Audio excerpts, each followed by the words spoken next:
Viongozi wa dini wametoa wito kwa tume huru ya uchaguzi na mipaka nchini IEBC kuhakikisha kwamba mchakato wa kuandaa marejeleo ya kura za urais unazingatia sheria na agizo la mahakama ya juu.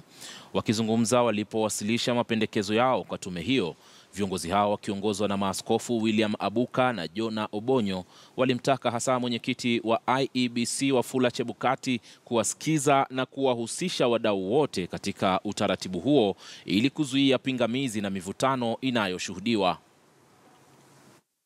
Appeal to IEBC in the light of the prevailing uncertainty concerning presidential repeat elections. We appeal to IEBC as God's instruments of justice and righteousness and as one authorized to conduct credible elections in Kenya to do the following. Number one, take immediate steps to urgently consult and agree with stakeholders on the way forward in line with the orders of the Supreme Court and the electoral laws and rules. Number two, take necessary bold measures to identify and isolate those who are responsible for the mess that led to the nullification of the presidential election results.